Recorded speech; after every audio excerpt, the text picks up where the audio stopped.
Okay, so welcome back to Vintage Steel Garage today. This week we're going to be doing Porsche 911 wheels and other things.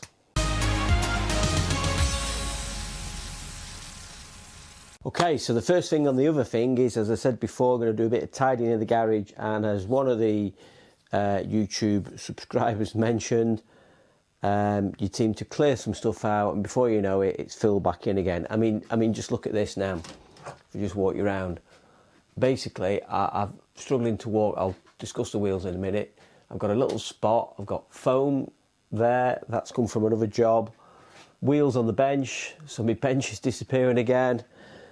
Bits of trim, bits of wood here, down here. Truck still buried. So we've got to dig all that out. So as I said last time, I'm going to do exactly what I did. Not get distracted. Get an hour in of cleaning the garage before we get doing some work.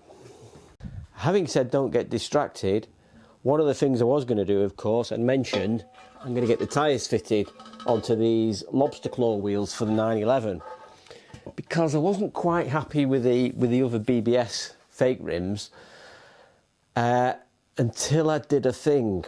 Now you remember what I didn't like about these wheels is this chrome rim, which seems to be crimped on. Now, I didn't see this in the advert when I bought them, and I just think it makes them look so tacky.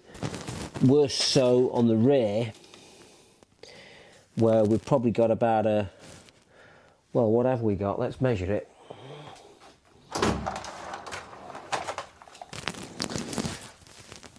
We have a 3-inch lip, which the 3-inch lip would be nice if it was polished, but not. Some chrome trim where you can also see there's lots of damage on the rim here. So I've taken the chrome rim off. Yeah, it was a little agricultural in the method of removing it, but I think you'll agree, instead of having this sort of chrome rim, which is a sort of Fast and Furious Japanese style car, this looks a lot better. Now, they do need refurbishing, but I'm amazed actually how good this looks, and the profile of it is good. If we take this section here where there's no sort of corrosion damage on the rim, corrosion damage being there, but that would come up with an overhaul, I think that is looking a lot better. Now it is swaying me back towards them. However, there is one other consideration in all of this. When I've now got the tyres off and I'm moving the rims around, this feels a lot lighter than that. So let us do the bathroom scale weighing.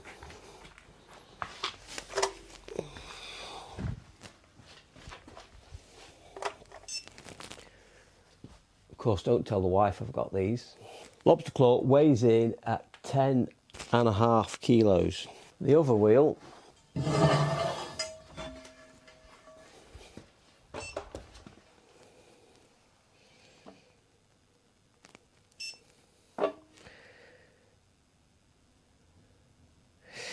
these weigh in at a hefty 12.8. So it's quite a hefty difference that.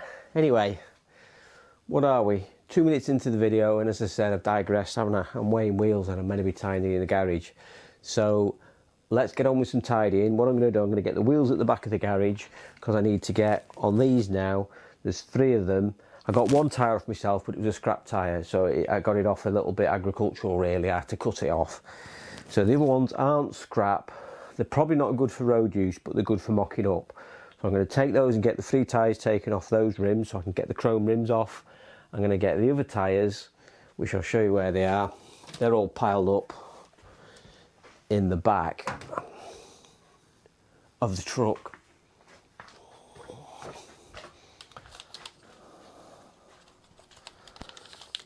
So those there, somewhere in the back of here, I've got my 4 tyres to go on the 911. I've got the big 11-inch rims. There's another one down there. I think there's another one somewhere down here. So I'm going to get the wheels out there. So I'm going to take a trip to a tyre garage this week and get my tyre situation sorted out. So I'm going to pile them up at the back of the garage while I sort the rest out. Step 1, wake up early, gonna rise with the sun. Step 2, get some good, some food in you. Step 3, think real hard about what you want to be. Step 4, everybody just do your thing. Wake up, today's gonna be a good day. Wake up, today's gonna be a good day. Wake up, today's gonna be a good day. Wake up, today's gonna be a good day. Wake up, today's gonna be a good day.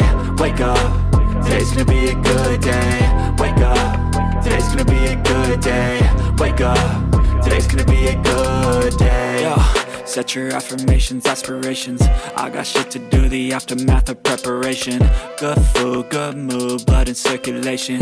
One step at a time, yeah, that's how you make it. Set a goal you control and the steps you take them. I try to pick one thought, have some concentration. And if I make a mistake, it's called education. I try to do this every day, call it replication. Wake up, today's gonna be a good day. Wake up, today's gonna be a good day. Wake up, today's gonna be a good day. Wake up, today's gonna be a good day. Wake up, today's gonna be a good day. Wake up, today's gonna be a good day. Wake up, today's gonna be a good day. Wake up, today's gonna be a good day. So life ain't easy, yo, I think there's a reason though. Ups and downs, just like every different season, yo.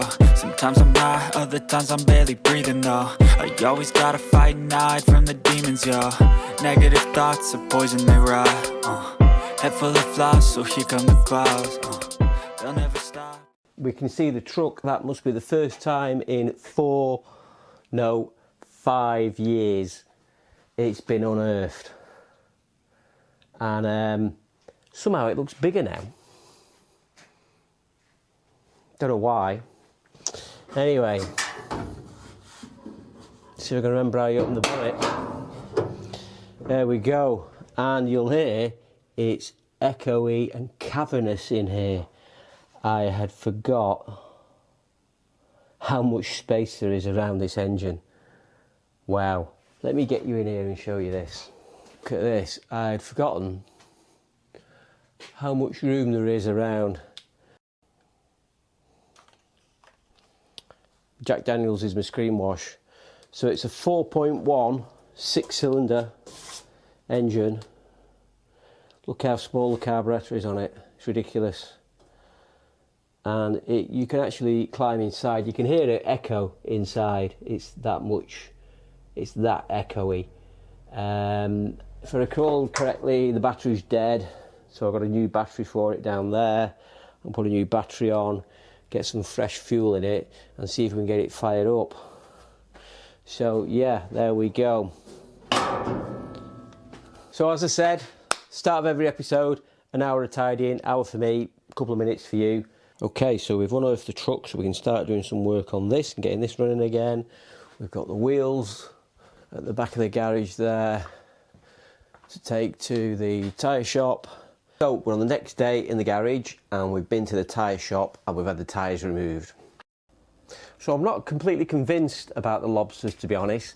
I'm sort of having second thoughts again, no surprise already on the black on black. It might be a bit too much, but like a lady with plenty of shoes, a man can have plenty of wheels for his car, and they're all going to fit the 911 and the Boxster. Maybe the 11s could be a bit tight, but what I really fancy, I think these BBS look good in this sort of gunmetal grey, or they would also look good if I had the balls to go for it in a very pale gold, not a dark gold, very pale gold or a bronze. I do like the idea of that, but what the plan is to get these chrome blingy rims off, which just look awful, get the tyres back on, put them back on, and then do a bit of pondering.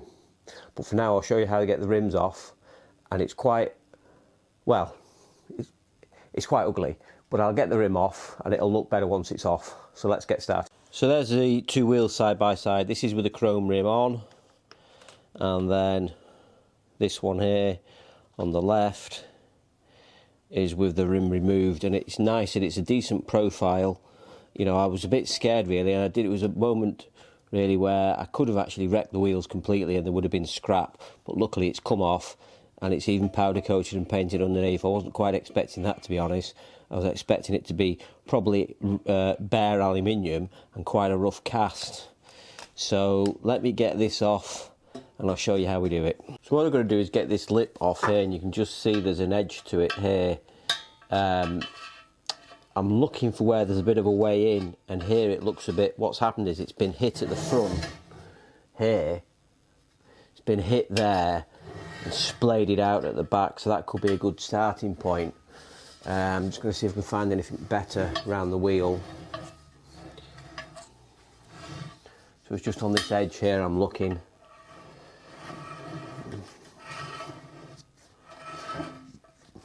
No, I think that was the best bit there. I can see it's lifted there and damaged. So what I'm going to do, I'm just going to start prising in here to get this off without trying to incur some damage on the wheels. Let's get this down here so you can have a look. And what I did last time, I just got my grips on it like this and just teased it out.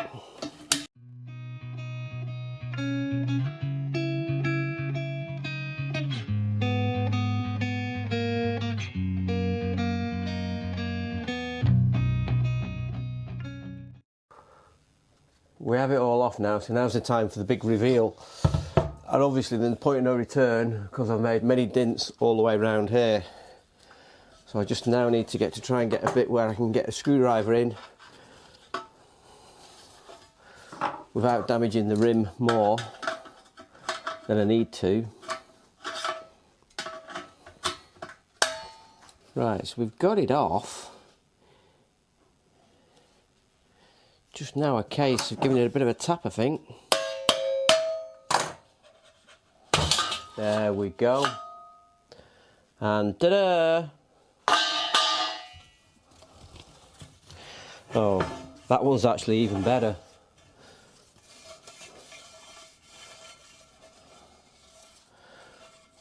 We've nicked the powder coating a little bit around the top on that one, which is not ideal, but we are going to get the wheels refurbished. However, there is no damage whatsoever on that one. That one, have a look at that. I think that is way better. Time to try it on the rears now, which have got a 3-inch lip. What a piece of poo. So we're on to these bad boys now, which are terribly damaged all the way around the top. So I'm going to see if I can get this off. Have a look at this one. See if we can find our way in here. So the way in seems on this one seems to be at the top up here. So I'm just gonna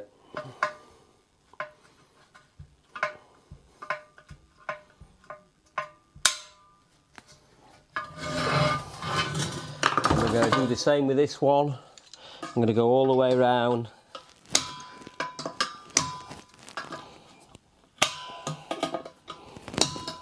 So on this wheel, which is the one with the 3-inch lip, this is the rear, I've gone from here to here, so I've just gone more than halfway and sort of flared the flange out. So I'm hoping with a bit of a tappy stick, or maybe even these,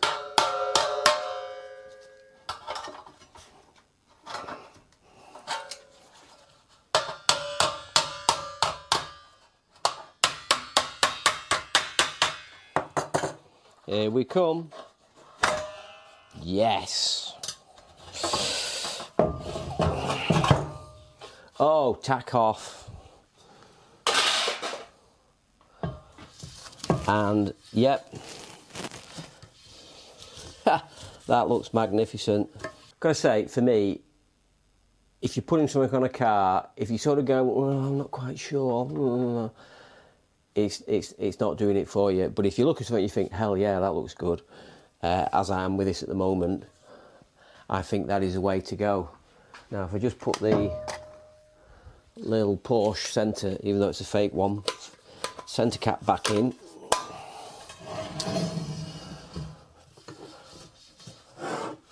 Let's have a look at this bad boy. What do we think? I think that's the wheel. I think that's the one to go for. Right, so let's do the same on the fourth one, and then we've got all four. So the final wheel, we've got it unclipped all the way around, so hopefully a bit of a tap and this rim will come off.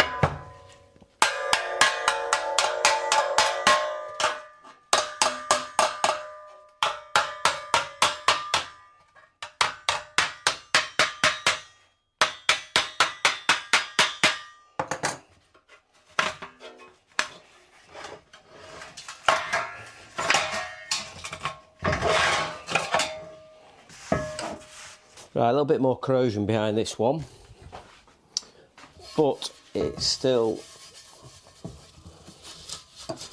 a damn sight better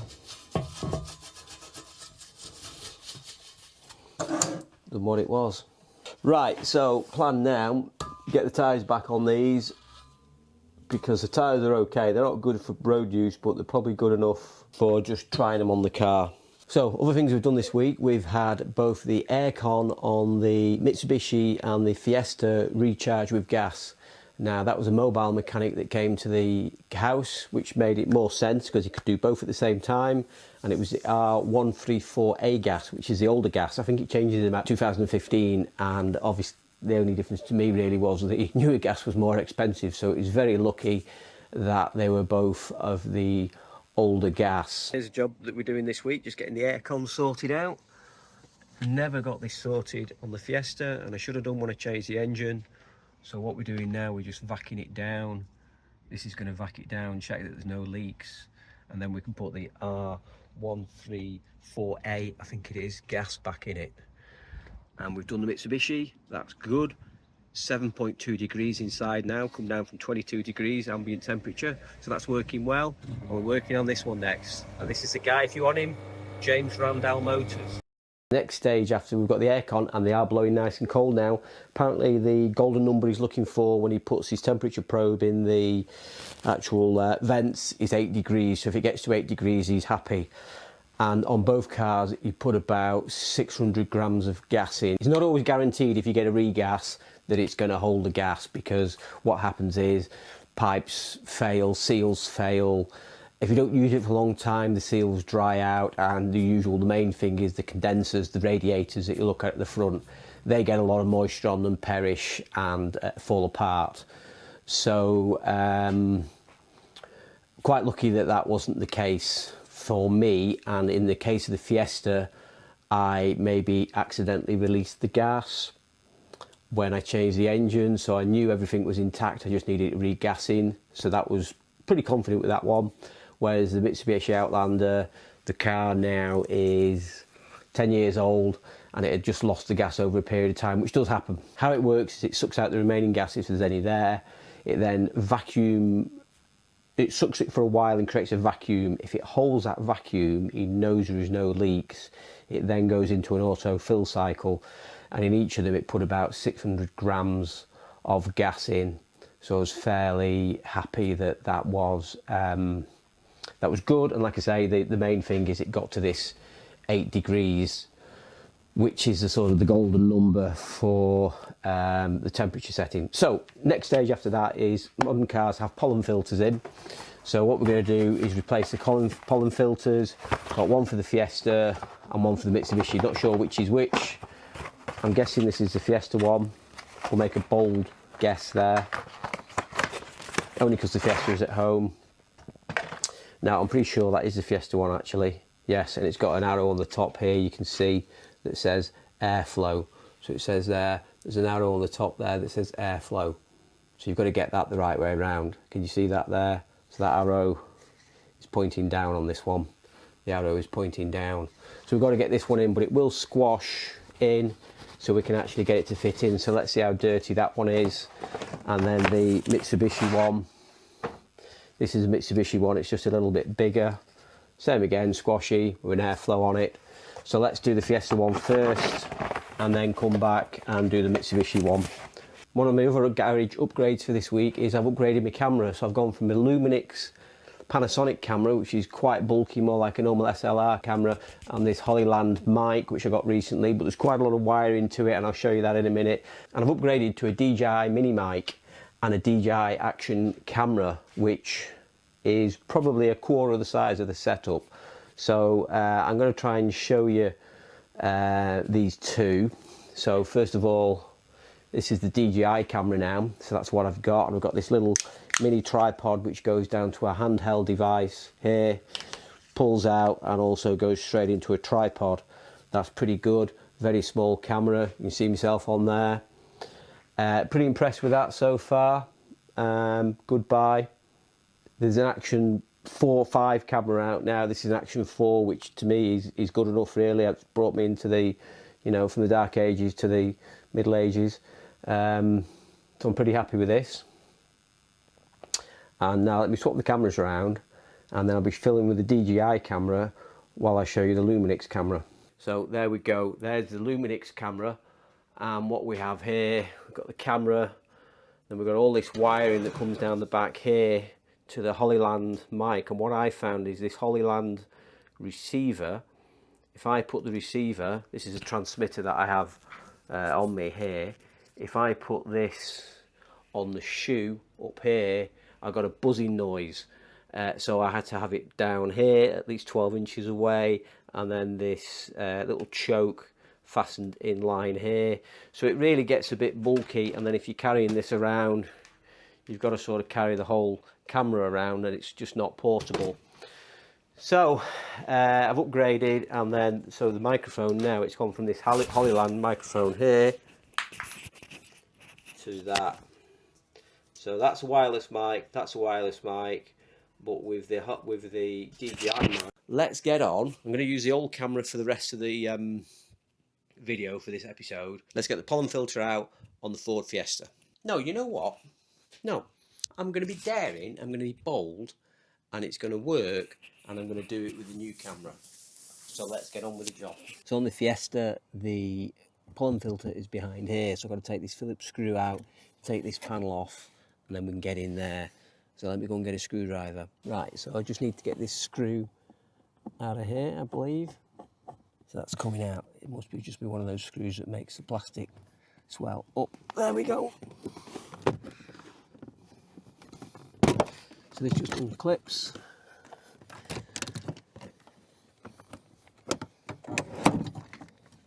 Moving the seat back to give me a little bit more room. And it's actually in this end panel here, which is probably annoyingly having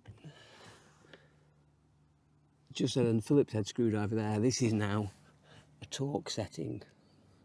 Right, it looks like we've got 2 screws to do.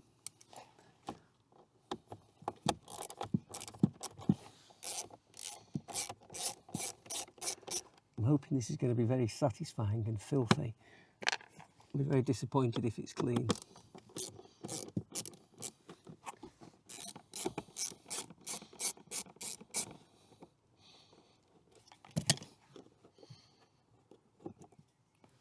Right, so here's the filter coming out. Right, so I'm just going to get my finger in there.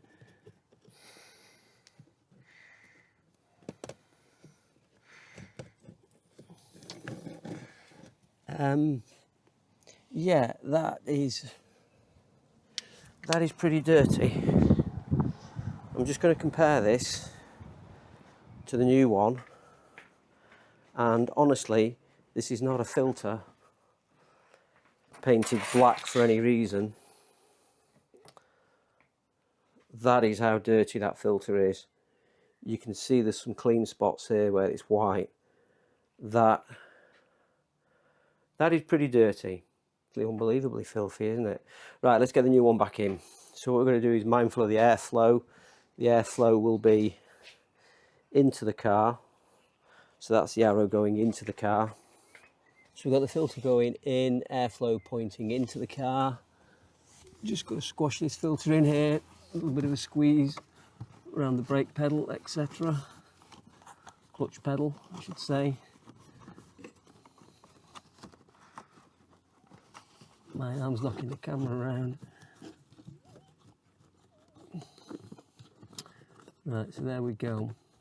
Then we can get the door back on and get the trim back on. So let's just put this one in here.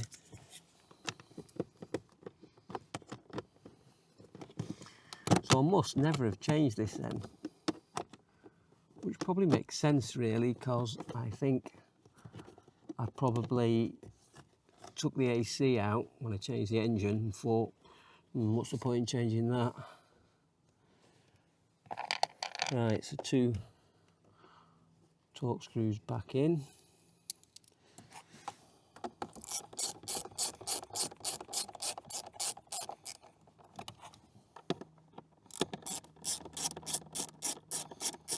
They don't really need nipping up much. Then we're just going to put this plastic cover back on, which was just a little bit of a faff at this back end here, where it clips under the trim.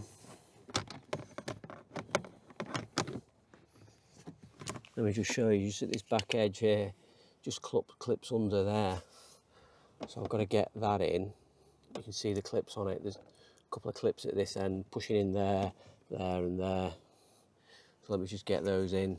Right, took longer, I think, to get those clips back in than it did to replace the pollen filter. All done, what was that? 5-minute job, if that. So I'm glad I replaced that because it was absolutely minging. So that's something else for the bin. Another job ticked off. And by the way, that filter was £8 to replace. So I've done the same with the Outlander filter, took this one out, and you can see pretty similar story, pretty filthy. So the last job to do this week is printing some vinyl stickers. So I've got my vinyl printer set up there, and I'm going to be doing some in white, black and gold. Some to go on the doors, some to go on the back, and some small ones to go on the windscreen. And for once, this is the first time in about 10 years I've not gone in one of my vehicles. So we're going in my friend's Porsche 911 C4S, which is a 2012, so it's a newer one than mine. So going in that, I've got to pick him up over in Sheffield, and then a couple of friends are coming in there, Ferrari. I think it's a Ferrari Pista. I think that's how you pronounce it rather than Pista. I think you pronounce it Pista. I don't know what model number it is because I can't afford one, so can't really remember the model numbers. However, it is very nice, and you will see it because what I'm going to be doing is taking this Action Pro camera with me and doing some filming of the Le Mans Classic. So that will be a special episode on its own. So for now, let's get printing these stickers. So this is the software I'm using. I'm using a WinPC Sign software. I've used it for a number of years, found it to be quite adequate. It's a purchase software, it's not some free software with it, but I'm using my trusty old laptop, which is running on Windows XP. So that could fall over at any point, and this is just a cheap vinyl printer off eBay which I've had for a number of years, but it prints out okay. This is it when it's been weeded. Weeding is actually pulling the bit off you don't want. So the blue is the backing.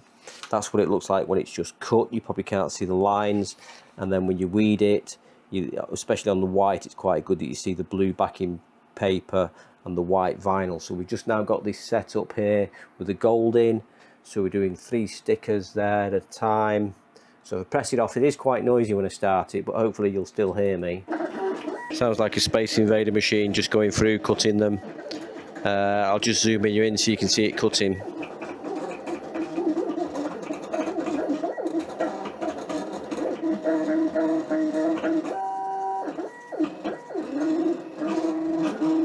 I'm just going to show you here how I weed one of them. What I like to do is cut them all out first, weed them all, and then I like to put the application tape over afterwards in one go on all of them.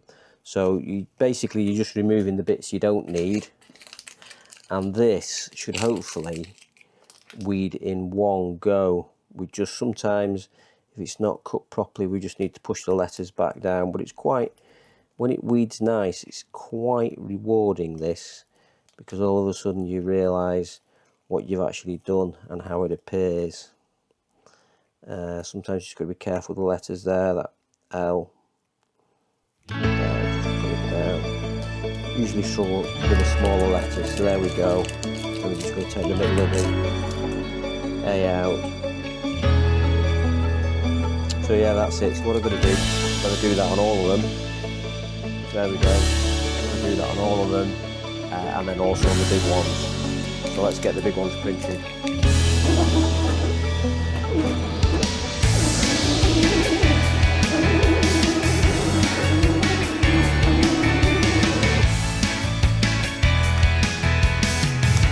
Just a case of rolling the vinyl back.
Okay, so we've got all the stickers done, ready for Le Mans. They're on the bonnet of the truck. They're ready to go. Just need to put the application tape on the big ones that are going on the doors of the car. Got all the small ones ready, which are going to go on the boot or the back or in the windows. So we're all ready. Next week, there won't be anything in the garage because I'm going to actually be in Le Mans Classic all week. So hopefully I'll do some filming while I'm around there. Go around some of the car shows, film some of the cars at the track, and also some on the campsite as well, and maybe some of the road trip there as well. So see you next week. Thanks for watching. Bye.